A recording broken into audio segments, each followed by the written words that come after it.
From the Ticats Audio Network, this is Ticats Today with Brayden Neville. Hello and welcome to another episode of Ticats Today for this Tuesday, July the 25th, 2023. On today's episode, Coach O speaks about the upcoming matchup with the Ottawa Redblacks. Rich Leonard talks about being the top-ranked PFF DB last week. Terry Godwin speaks about continuing his strong play, and Bubba O'Neil joins me to break down last week's matchup and look ahead to the matchup with the Redblacks. But first, let's get to some news around the team. The Ticats continued practice at Tim Hortons Field Tuesday. They prepare for that second matchup of the season with the Ottawa Redblacks. The Ticats won the last matchup between these two teams in Hamilton in a close one, a very close one. It almost ended up going to overtime in that last play of the game, but it seems like the Redblacks have sort of gotten their swagger a little bit over the last couple weeks, getting big wins over Winnipeg and Calgary, both in dramatic fashion. Both come from behind wins. The Dustin Crum era has begun in Ottawa. I don't know, maybe. But the Crumback is real. There's so many puns that have been used with this guy over the last couple weeks. The Redblacks QB already leads all CFL QBs in rushing yards in just 2 starts, 2.5 games total. And he came in that game against Hamilton for the first time in place of the injured Jeremiah Masoli. Now, Coach O spoke to me today about what needs to be done to shut down this surging Redblacks and more. Okay, Coach, playing against a Redblacks team that's sort of come into a little bit of a stride over the last couple of weeks. Just what you can say about their offense since Dustin Crum's come and started for them as QB. Yeah, I think they have an identity. They know what they want to do. They're not putting too much on his plate. And I think, Kahari and Bob are doing a great job of using his skill set. And, the other 2 phases are playing well. They've played, 2 overtime games and found a way to win the close one. So credit them. That's, it'll be a great game. It's not the same team that we faced earlier, but we're also not the same team that they faced. So, the lead up is fine, and but we're going to be excited to go play the game. We know it'll be a hostile environment, and they're kind of catching a little traction. And so we got to play the game. I know the PFF system isn't something you're looking at or anything like that, but Rich Leonard, he was the number 1 ranked DB last week, and playing at the corner as well. Just does that show just his versatility and what kind of player he can be on the defense? Well, since 2013, when I was here as the DC, one of the things that we always tried to do was find people that could play multiple positions. This is a game of injuries, unfortunately, and when you have people that are able to move, it puts a lot less pressure and stress and, anxiety on personnel department, on coaches, if you have people that in-house that can move versus always having to grab people off the, what we call the waiting room or those sorts of things. So, Rich is part of that mold. I feel like he's having an all-pro type of year, at halfback, but his unselfishness really shines through. He's willing to do whatever it takes. And so, moving out to the corner, it was seamless for him. The game's a little bit slower for him out there. I'm not sure about the rankings. I have my own rankings. I think Rich is pretty good. That was Coach O at today's media scrum. Now, Coach mentioned Rich Leonard, and he was one highlight in the game against the Argos for the Ticats. Rich typically plays at the half, but after a little bit of shuffling in the secondary for the Ticats in that game, he ended up at the corner and did an excellent job, coming in at number 1 among DBs according to the PFF ranking system. Rich spoke about his versatility and switching roles in last week's game. All right, Rich, last week you were ranked number 1 on the PFF ranking system among DBs. Do you just feel that kind of shows just how versatile you are going to the corner last game? I would just say it was all a team game. I'm doing my job, and plays come to me, and I have to make the plays. So I'm just grateful for it. Now, this upcoming game against the Redblacks, against Dustin Crum, another dual-threat QB, when you're playing against a guy like that, is it always in the back of your head that there's a chance he might run with the ball? Of course, we know he's a running quarterback, so we know we got to have eyes on him. So we'll be prepared for him, though. And then what does this defense need to do against the Redblacks to shut them down, especially on that secondary? First, stop the run, and then contain the quarterback, stop the pass, and get takeaways. And just how do you feel practice has gone this week now that Bo Levi Mitchell, he's back out on the field, obviously on the offense, but to just have him back out and dressed? Oh, it feels great having your leader back, and, we just ready to go.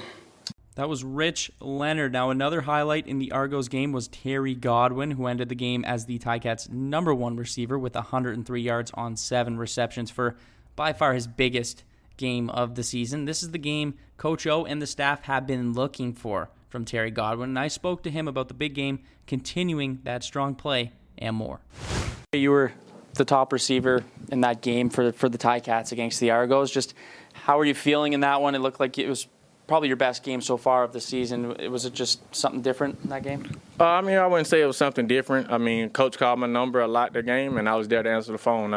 That's what we get paid to do at this type of level. Once your number's called, you got to be able to answer that phone call, and I feel like I did a great job of that. Do you feel like you and Taylor were gelling a little bit out there? Like he was just able to find you more?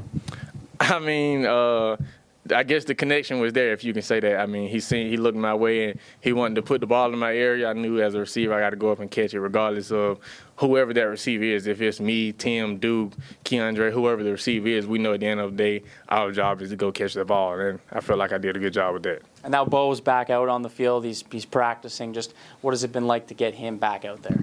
Always to have that veteran quarterback back and just to see him getting back into the flow of things, moving around. Just to see him out there being able to move, and we haven't seen him in a couple of weeks. It's great. As a football player to player, I never want to see anyone go through an injury. And for a guy his caliber, it's great to see him back out there moving around.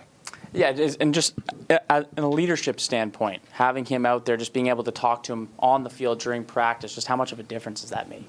It's a big difference because once you, as a guy at his position, he's been off the field for a minute, so he's been able to see different points of view, and for him to come back and give us the type of explanation or the expertise that he's seen off the field, it's great. It's great advice for us as a team, and then for him to be able to get out there and put it into perspective, that's a great job by him. Now playing against this Redblacks team that has a solid defense, just what do you guys need to do to get some touchdowns here early?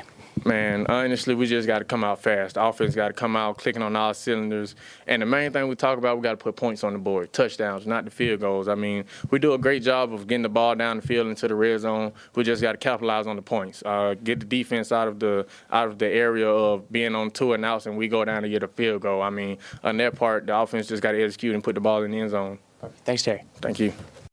That was Terry Godwin following practice today. I think now it's time we throw to our next guest, Bubba O'Neil. Bubba, another tough loss for the Ticats at the hand of the Argos. What did you think of the team's performance Friday night? Well, the first thing that comes to mind to me is that the Argonauts are a really good football team. And of course, we support the Hamilton Tiger Cats and part of Tiger Town. And that's always tough to say from a rivalry standpoint. But you got to give props to what's going on there with Ryan Didwin. He's running a real tight ship and things are going very, very well for them. Mm-hmm. My one concern with them is that they've burned 2 of their bye weeks already. And at that point, somewhere at this point, they're going to experience the injuries, some hardships that the Tiger Cats have been riddled with early in the season. Mm-hmm. And hopefully we're turning the corner in that aspect of terms of getting people healthy and getting this team on a run. In terms of the game, let's be honest. I don't know what expectations were for the fans. I don't think any player or even a fan goes into a game expecting a loss. Yep. But playing an undefeated Argonaut team, as good as they are, the defending Grey Cup champions, especially with the amount of people that are on the 1 and 6 game injury list, and using your third string quarterback, there's a reason I've always said this, whether we want to admit it or not, and I know Coach O certainly has that philosophy of the waiting room and next man up mentality, but there is a reason why there is for each position pretty much a one first teamer, a second teamer, and a third teamer. So Taylor Powell, I thought, showed really well in a real tough circumstances, playing against a real tough takeaway style defense. Game got close there in the fourth quarter, but at the end of the day, the Argos and I think the better team won. So lots of work to do for the Ticats, but I think things are looking optimistic. No, for sure. And Taylor Powell, you can't come in a more difficult situation at home against the rival Argos, who just happen to be the best team, in my opinion, and a lot of people's opinion, in the CFL right now. So I thought he stood his own pretty well. Like I mean, he comes into this game, he seemed pretty poised. He had solid numbers. It just played that really tough Argos team. One surprise I might have had, I think I had for that game, was our running game. James Butler, just it's not his fault necessarily, but it seemed like we weren't able to get much on the ground. What did you see from that? I didn't see a lot from the offensive line. Yeah. I thought the offensive line looked a little discombobulated a little bit compared to the way we've seen them. They've been sort of a source of strength through the first 5 games, and I thought that was probably one of the games they'd like to look at that film and see exactly what went wrong, what corrections are made. Also playing a quality opponent in a front 3 and 4 that the Argonauts roll. Good linebacker play, but it just I think any offensive lineman would tell you would rather run block than pass block, because you're going forward and not going backward, and your footwork is more important when you're driving, when you're protecting the quarterback than driving forward. And they just couldn't get anything going. So at one point, you got to credit the Argonauts for, certainly looking at the film and what they were being so successful with against the Elks, and really just shut it right down. James Butler and that offensive line are certainly much better than the numbers that were produced. No, absolutely. And I think JB's been a highlight almost every game this season. So it was interesting just to see how they were able to shut that down. Now, Chad Kelly goes for 31 points. This guy's just been a monster all season long. What did you see from him in the offense, and why has it been so difficult for defenses to stop this Argos offense? It's a complete mystery to me, Brayden, and I said this in the broadcast, and you go back and look at the film from not only just a fan, or you look at it at a technical standpoint. Chad Kelly does a lot of things wrong, right? Yeah. Throwing off his back foot, rolling left and throwing right, going against the grain. At times, some inaccurate throws or bad decisions. But I'll tell you, his receiving core are making him look real good. Look, I'm not here saying that Chad Kelly is a bad quarterback. In fact, he's one of the fine stories of the 2023 season. But man, if you look at it on a technical basis, and I'll tell you, I'm sure the Argonauts offensive staff are knowing this, that he is getting away with things which sometimes our Ticat quarterback has not been getting away with, throwing off, off pattern, off time, not on time, and receivers are helping him out, and they've got an outstanding receiving core. I'm going to say I like a Curly Gittens Jr. He is a smaller guy, but some of their bigger, taller guys, Coxey, Brissett, are going up and getting that football, and are making the quarterback look real good, and that's been part of the success. But I'll tell you this, I still think eventually at some point everything evens out. So let's see how much longer he can get away with this. I think even he has admitted to himself, or admitted to the media, that, I got to play better. But hey, they're 5-0, so you can still brag. Now, I have another question for you, Bubba. I heard you talking about this a little bit yesterday on your show. Is Chad Kelly the MOP or front runner for MOP right now, or do you have another dark horse in the race here? I so want to give it to Vernon Adams Jr., but again, in that head-to-head situation against the Argonauts, he was humbled. So you almost have to take him off the table. I think, we so struggle, and I know Mike Daly talked about this on the CFL this week, that no matter that someone would have to have like a 100 tackle, 30 sack season for someone on defense to get the respect that they deserve at that award. Yeah. Because Matthew Betts is playing out a lights out. And I'll tell you, I still think, even though they are not having a really, what's the fair word to say? They're not having a complete bomber-like season. And I'm saying this at 4-2, I believe. To me, Jefferson is just a beast. Like, you have to game plan around that guy.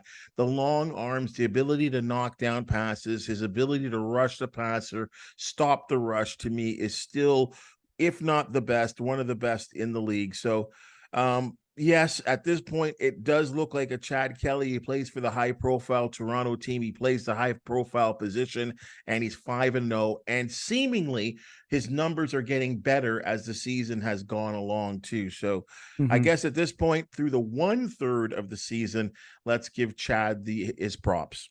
As painful as it is to say, yeah, I have to agree right now. Yes, that is completely within my rights of saying, as a person that not only represents, CHCH as a Hamilton broadcaster, but someone that also participates on the Tiger Cats audio network. I'm sure there's a lot of Ticats fans that painfully agree, so I don't think you're alone there. Bubba, now the coach has talked about the first third of the season, and people have been asking that a lot of teams like to separate it in thirds. The Ticats' first third of the season, what are your thoughts about how they've done here 2-4?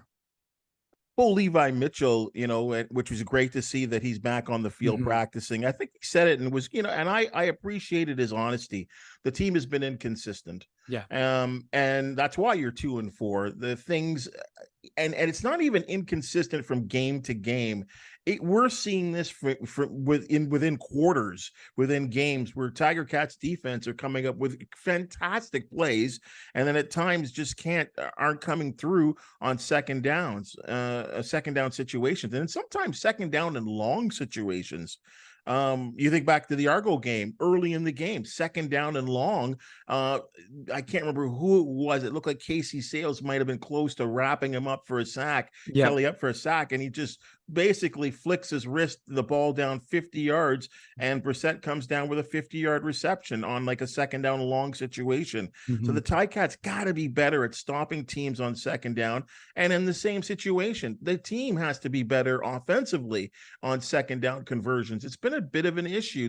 They're struggling to put together drives, and then, as we all know, the biggest bugaboo of all is getting inside the red zone and turning, opportunities at 7 points or at least 6 points and getting into the end zone, and suddenly having to settle, and no offense to Mark Leggio, settling for field goals. You'd have to remind me here. I think Leggio at this point, 13 for 13? It's crazy. Yeah, it's nuts what he's doing. And hey, here's a guy that's looking for a job and came into football's a crazy situation where Seth Small, to me, was written in pen as who's going to be the field goal kicker this year.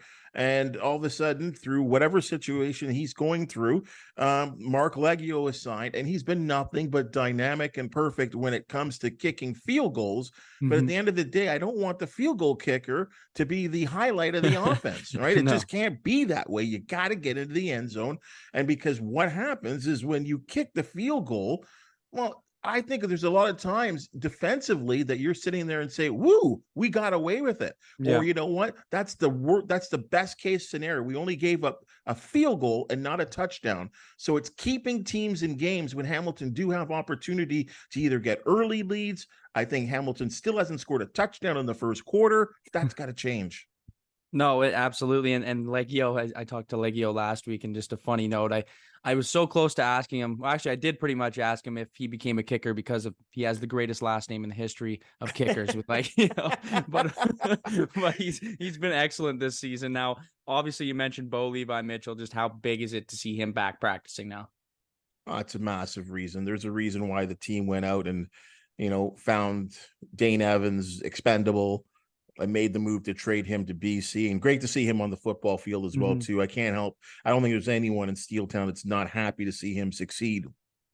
But they went out and got a guy that's a two-time MOP, a two-time Grey Cup winner, put together, arguably the best record over a decade of football as a starting quarterback in this league. And we just need to see him back on the field. Again, I go right back to what I said earlier to you about there's a reason why there's a designation of a first-team quarterback, a second-team quarterback, and a third-team quarterback. And I thought Matthew Schultz held down the fort as well as he could before he was injured. Yeah. But again, you got to have a Bo Levi Mitchell. I said this before. I said it in the post-game show. We need to get Bo back. Right. Yep. We just do. And I know there were some people who say, well, when he was on the field, he wasn't that good anyway, as the team went 0-2. And he played, a game and a half before being injured, or game and 3/4 before being injured. You've got to look at beyond that. The fact is that in training camp, I thought, and you're there every day. Every time I was at training camp, boy, he looked sharp. The ball was coming out on time. Throws to all levels, short, intermediate, and long, were being completed with regularity. My issue was, and I think I talked to you about this, is that he didn't get enough, in my opinion, of preseason time to gel against other teams defending him. So yes, hence the slow start in games against a tough situation on the road in Winnipeg, and again a tough situation on the road in Toronto. Bo Levi Mitchell is going to be a good quarterback for the Hamilton Tiger Cats. I have no doubts about that. My other concern is right now, you've got to get the ball into your hand. I don't care who's the quarterback. Somehow you've got to find a way. Tommy Condell or the quarterbacks have to make, quicker or better decisions to get the ball into your hands of your playmakers. And the Ticats do have a lot, but they've got a guy by the name of Tim White that all I know is he had 94 receptions last year. Yeah. 94. He's got 19 right now. And in top of that too, he's got I had to write this down. 4, 7, 9. So he's got 9 targets over his last 3 games and 3 receptions. That's crazy. Yeah. You know what? And the 2 receptions, 3 targets, 71 yards and a touchdown was against the Elks. Last game, 2 targets, 1 reception, 7 yards. Not good enough. And I know that people will say, well, defenses are bracketing him. Defenses are looking, are spying on him. They realize his greatness. He's no surprise any longer. Well, the great receivers, and I'm going to put this on either side, the quarterback and the receiver, they find ways to break coverage. They get more creative ways to get your best players the ball. I love Duke Williams and Godwin Jr. and Sindani and like these guys are good receivers, but there's a breakaway ability that when you at least try to get the ball into the hands of a Tim White, I think it just opens up the field for everyone, and that includes the running game. No, big time. I'm glad you said that. He's just such a crucial deep threat guy too. And I feel like there hasn't been that many targets that deep down the field in the last couple of games. So it'd be great to see him get going on that now. Even the jet sweep or getting him, I think he's only got 1 run this year as well too. Finding different ways for him to expose or break open a defense. And like I said, it's going to open lanes for other people. No, absolutely. Now, Bubba, I just want to talk about quickly this game coming up here against Ottawa, taking on Dustin Crum, the king of the Crumback, all the hype around this guy you could ever see in the CFL. How do they shut him down, and how crucial is it to get a victory here against Ottawa in Ottawa? Well, everyone seems to shut him down until the fourth quarter, right? Like this the Crumination actually started in the fourth quarter against the Tiger Cats, right? Yeah. And then it just happened. It went, what we saw against against the Winnipeg Blue Bombers in Ottawa, and then on the road in Calgary. And Ticat fans know how tough it is to win in that building at McMahon Stadium.